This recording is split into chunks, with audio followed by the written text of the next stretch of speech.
ये कहानी है कानपुर की। एक स्टूडेंट जो अपने सपनों को पूरा करने के लिए परीक्षाओं की तैयारी के लिए वहां गया था। उसे पढ़ाई के लिए एक शांत जगह तो मिली, लेकिन उस शांति के पीछे एक ऐसा राज छिपा था जिसकी उसने कभी कल्पना भी नहीं की थी।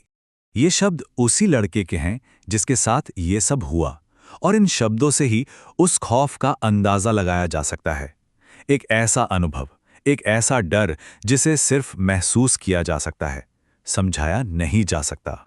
तो चलिए कहानी शुरू करते हैं। ये कहानी एक ऐसे ही स्टूडेंट की है जो आईआईटी जेईई की तैयारी के लिए कानपुर आता है, और इसकी बस एक ही तलाश थी, पढ़ाई के लिए एक शांत कमरा, बस। अब देखिए, ज्यादातर हॉस्टल के कमरों में कैसा होता है, 3-4 लड़के एक साथ, शोर शराबा। लेकिन इसे तीसरी मंजिल पर एक कमरा मिला, पूरी मंजिल पर अकेला कमरा।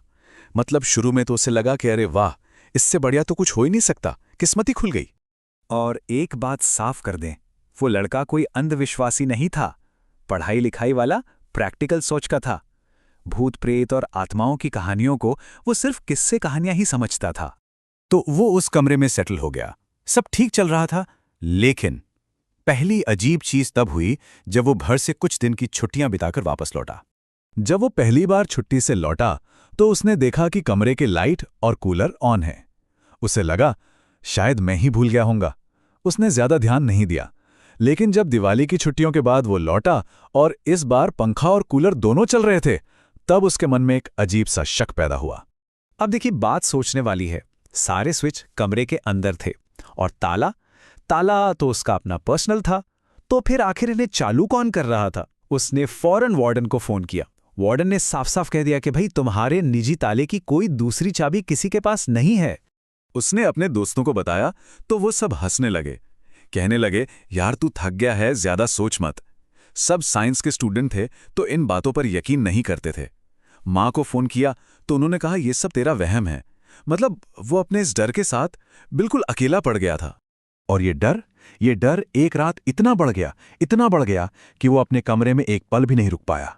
वो घबराहट में नीचे भागा और अपने दोस्तों के दरवाजे तब तक पीटता रहा जब तक किसी ने खोलकर उसे अंदर सोने नहीं दिया। अब इस डर के साथ तो कोई रह नहीं सकता था।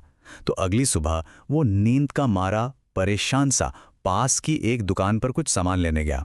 और बस यहीं से कहानी ने एक बहुत ही भयानक मोड़ ले लिया। दुकानदार ने उसे देखते ही पहचान लिया और एक बहुत ही सीधा सा सवाल पूछा। उसने कहा, अच्छा, तुम तीसरी मंजिल के उस कमरे में रहते हो ना, जो पूरी मंजिल पर अकेला है? और फिर दुकानदार ने जो पहली बात बताई, उसे सुनकर तो लड़के के पैरों तले जमीन ही खिसक गई होगी। उसने कहा, उस कमरे में मकान मालिक ने अपनी पत्नी का मर्डर किया था। बात सिर्फ यहीं खत्म नहीं हुई। दुकानदार ने आगे जो बताया वो और भी ज्यादा डरावना था। उसने कहा, और लाश को उसी पंखे से लटका दिया था। वही पंखा जो उसे अक्सर चलता हुआ मिलता था। और इस कहानी का सबसे खौफनाक हिस्सा, ये एक सोची समझी साजिश थी। उस आदमी ने अपनी पत्नी के मर्डर को एक सुसाइड का रूप देने की कोशिश की थी, ताकि किसी को कभी भी उस पर शक ही ना हो। ये सब सुनने के बाद वो लड़का इतना डर गया, इतना ज्यादा डर गया कि वो हॉस्टल के गेट के पास जाने की भी हिम्मत नहीं कर पा रहा था। वो घंटों तक बाहर धूप में खड़ा रहा, सिर्फ अपने दोस्तों का इंतजार करता रहा कि वो कोचिंग से लौटें। जब उसके दोस्त वापस आए तो उसने उन्हें सारी बात बताई। सब मिलकर हॉस्टल के एक कर्मचारी के पास गए। पहले तो वो कुछ भी बताने से मना करता रहा, लेकिन जब सबने थोड़ा दबाव डाला तो उसने मान लिया कि हाँ, दुकानदार की कहानी सच है। अब दोस्तों को भी यकीन हो गया था कि मामला बहुत गंभीर है। उन्होंने फैसला किया कि वो खुद उस कमरे की तलाशी लेंगे। तलाशी लेते लेते उनकी नज़र छत के पास बनी एक छोटी सी टांड पर पड़ी, एक ऐसी जगह जिसे उन्होंने पहले कभी खोलकर नहीं देखा था। जब उन्होंने उसे खोला तो अंदर एक पुरानी फेंकी हुई साड़ी मिली, और जब उसे बाहर निकाला गया तो उस पर हल्के लाल भूरे रंग के धब्बे थे। ये वही साड़ी थी। आखिरी और सबसे भयानक सबूत उनके सामने था। बस ये देखना था कि सबके सब्र का बांध टूट गया।